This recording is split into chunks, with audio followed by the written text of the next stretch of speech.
Olá, turma! A aula de hoje é biossíntese de carboidratos. Como é um tema muito complexo, falaremos apenas dos conceitos primordiais. Primeiro, saber que, por ser uma biossíntese, ela é uma via anabólica, ou seja, uma via onde há gasto de energia química. E de onde vem essa energia química? De moléculas de ATP, também de NADH e NADPH, obtidos e sintetizados nas reações catabólicas de outras vias. A síntese, nessa situação, a síntese de componentes celulares maiores e mais complexos a partir de precursores mais simples. E essas reações geralmente são reações redutoras e não oxidantes, como ocorre nas vias catabólicas, que nós tínhamos visto até então na disciplina. As vias tanto anabólicas como catabólicas estão no chamado estado estacionário dinâmico, ou seja, a degradação de compostos geradores de energia a partir de componentes celulares lá no catabolismo, e essa degradação e geração de energia é contrabalanceada por processos biosintéticos, que são contrários, são processos não de degradação de compostos, mas de sintetização, de produção de compostos, e no lugar de gerar energia são consumidas são consumida energia que está nas ligações das moléculas armazenadoras de energia. No caso específico das plantas, que são as maiores exemplos que nós temos de biossíntese de carboidratos, mas não apenas as plantas, mas também a micro-organismos que têm a capacidade fotossintetizante. Mas no caso específico de plantas, elas necessitam ter uma versatilidade na sua forma de se ligar, não, de como elas administram a quantidade, os tipos, a produção de carboidratos. Primeiro, por serem autótrofos, elas vão fazer um processo que não é possível ser feito por animais ou os outros tipos de de seres não fotossintetizantes. Elas pegam carbono inorgânico no formato CO2 e produzem compostos orgânicos. Ela também faz a biossíntese nos chamados plastídeos, tá? Que são organelas exclusivas dos seres fotossintetizantes, que tem todo o seu maquinário enzimático e apropriado para fazer esse acoplamento, essa junção e adição de átomos para produzir moléculas maiores. Não são móveis, por não serem móveis, as plantas elas necessitam ter vias alternativas e flexibilidade metabólica para se adaptar e tentar sobreviver em condições onde não há água em quantidade suficiente, não há os nutrientes nas quantidades ideais. E além disso, as próprias células vegetais, elas apresentam paredes celulares bem grossas e com uma composição bem diferente de outras estruturas externas, né? Estruturas mais próximas do limite externo delimitado de uma célula, que precisam constantemente estar sendo produzidos e regenerados para a vida. Então, compostos como celulose são essenciais para serem produzidos e constantemente serem produzidas e reforçadas. Nessa imagem, nós temos um resumo do processo de assimilação de gás carbônico em biomassa nas plantas.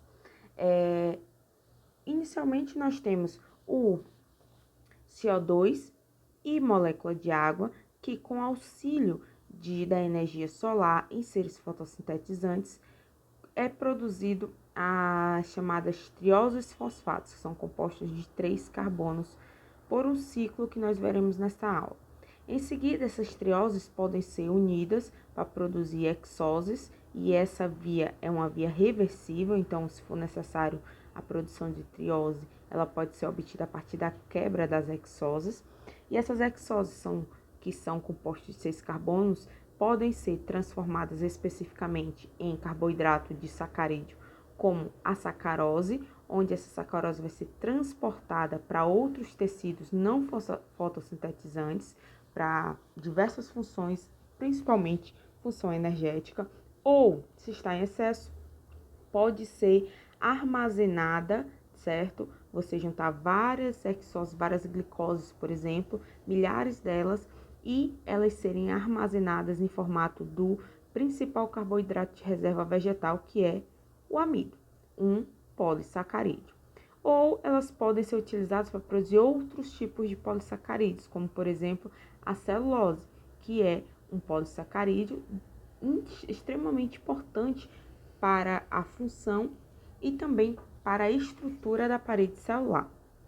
Também essas hexoses, elas podem serem passadas para o ciclo das pentoses fosfato de forma reversível. Então, hexose pode entrar na via das pentoses fosfato e algum componente das pentoses fosfato pode ser transformado de volta a alguma hexose.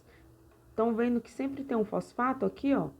Lembre que esse fosfato, essa reação de fosforilação, ela é importante, como nós vimos na outra aula, para manter determinadas substâncias em um ambiente celular sem que a célula sofra com o processo de osmose ou precise ter um gasto energético alto para bombear de volta contra um gradiente de concentração e assim ser um pouco mais eficiente energeticamente. Essas hexoses que foram para o ciclo da pentose fosfato, que nós também já vimos, produz vários intermediários metabólicos. E esses intermediários metabólicos podem virar substâncias diversas, como DNA, RNA, proteínas, lipídios, entre outras moléculas que a planta necessite. E esse processo de transformação de CO2, ou seja, de carbono inorgânico em compostos orgânicos, nós denominamos de assimilação de CO2. Antigamente se chamava de fixação de CO2 ou fixação de carbono, mas esses termos hoje são utilizados mais para quando o CO2 ele é incorporado, ou seja, fixado em um componente orgânico específico de 3 carbonos, que é a triose, fosfato, 3-fosfoglicerato, que é uma substância precursora de várias biomoléculas. Porém, existe a chamada ciclo de Calvin, que nós veremos um pouco aqui mais na frente, relacionado a essa assimilação de CO2. Mas antes, vamos fazer uma observação aqui em relação às organelas que são exclusivas de células vegetais e alguns micro-organismos, denominadas genericamente, o grupo de plastídeos. Elas ocorrem, a maioria onde o local, onde ocorre a maioria das atividades biosintéticas das plantas, inclusive esse processo de assimilação de carbono a partir de CO2. Elas são autorreprodutoras por fissão binária e usam as suas próprias enzimas e ribossomos. Apresentam uma membrana dupla e apresentam também um pequeno genoma que consegue codificar as principais proteínas que elas necessitam. Tipos de plastídeo, nós temos os cloroplastos, que são os sítios de assimilação de CO2 e onde o seu sistema enzimático está na parte do estroma. Nós temos também como outro exemplo os amiloplastos, que são plastídeos incolores, porque eles não têm nem clorofila e nenhum outro tipo de pigmento. E a sua membrana interna, no caso, ela é diferente daquela dos cloroplastos, diferente de outros plastídeos, desculpa, porque elas não são análogas aos tilacoides, por exemplo, a membrana tilacoide. Elas podem também estar em situação de estarem ricas em amido, como nós vemos nessa imagem do lado esquerdo, onde nós vemos vários amiloplastos, que são transparentes, e os grânulos de amido, que são o carboidrato complexo de reserva vegetal, certo? Coloridos, artificialmente aqui para facilitar a visualização. No lado desculpa, essa foto do lado esquerdo. Do lado direito nós temos um esquema da interconversão dos tipos de plastídeos.